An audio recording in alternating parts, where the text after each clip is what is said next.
Proyecto de robótica parcial 2, creo yo Santiago y Pérez Mateo. Nuestro proyecto consistía en una celda de manufactura donde dos UR5 van a ensamblar llaves de agua. Para encontrar la cinemática directa es tan sencillo como aplicar los parámetros de Navier-Hattenberg. Sin embargo, aquí hay un problema y es este más 90 y menos 90 grados que tenemos en nuestras variables articulares.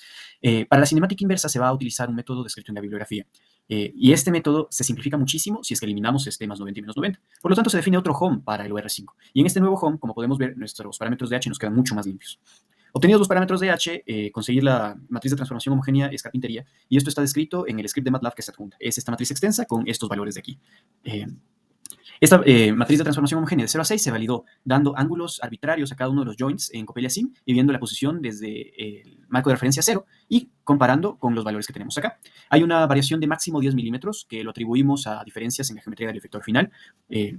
Ahora, vamos a hablar de la cinemática inversa. Primero, no existe muñeca esférica, por lo tanto no se puede aplicar el desacoplo cinemático. Estos tres ejes, los tres últimos ejes de movimiento, nunca se intersecan. Entonces, vamos a aplicar un método que se basa en artificios matemáticos descrito por Villalobos, Hawkins y Shao. Primero se va a encontrar 1H6 y se lo va a encontrar de dos formas distintas. Primero, multiplicando 1H0 por 0H6, conocida la posición final, y segundo, multiplicando las matrices de transformación desde 1 hasta 6.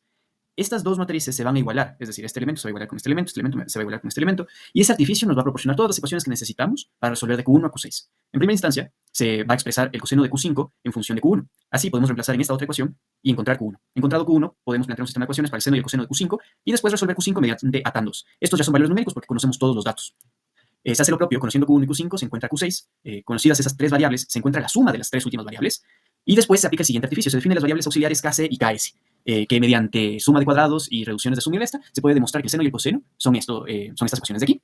Si nos damos cuenta, Ks y Kc son constantes, porque ya conocemos todos los valores que lo componen, ¿no? Entonces, igual, aplicando atan2, podemos derivar Q3. Después, reemplazando Q3 en esta segunda parte de la ecuación, podemos encontrar Q2, aplicamos atan2, es un proceso similar para estas dos variables. Ahora, para resolver Q4, recordamos que tenemos la suma de las tres últimas variables. Ya conocemos Q2, ya conocemos Q3, entonces encontrar Q4 es tan simple como realizar esta resta de aquí. A continuación tenemos nuestra escena en Coppelia Sim con los dos manipuladores UR5.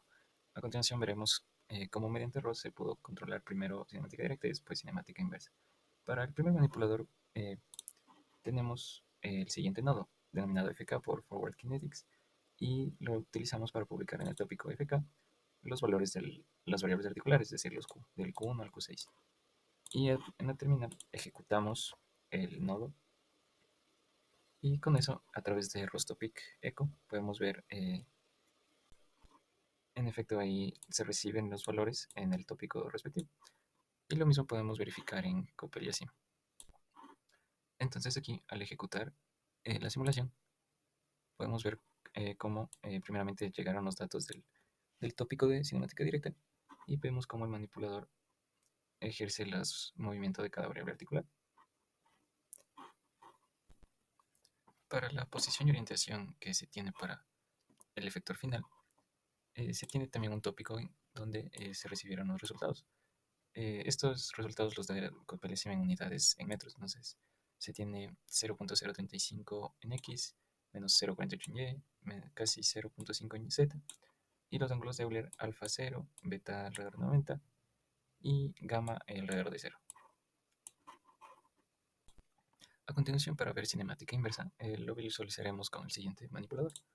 Para ello, asimismo tenemos un nodo en Python denominado nodo IK y asimismo publica en el nodo IK, en el tópico IK, los valores correspondientes a la posición y a la orientación. De los tres primeros componentes corresponden a la posición en X y Z, y los otros cuatro son el cuaternión de rotación, donde el primer término es coseno de teta medios, el segundo es seno de teta medios por la componente en X del unitario, y asimismo para Y y para Z.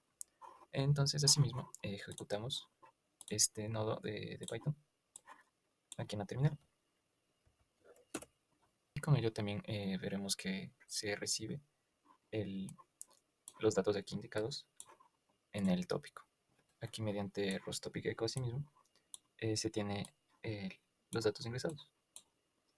Entonces esto asimismo vamos a visualizarlo en Coppelia Sim. Entonces aquí iniciamos la simulación y podemos ver que aquí llegó el valor de la posición y la orientación indicada, y a través de cinemática inversa el manipulador enseguida se direccionó hacia la posición. Con ello asimismo tenemos un tópico donde se reciben las posiciones de las variables articulares, donde se tienen estos valores para Q1, Q2 hasta Q6 en grados, lo que da directamente el Coppelia transmitido a este tópico.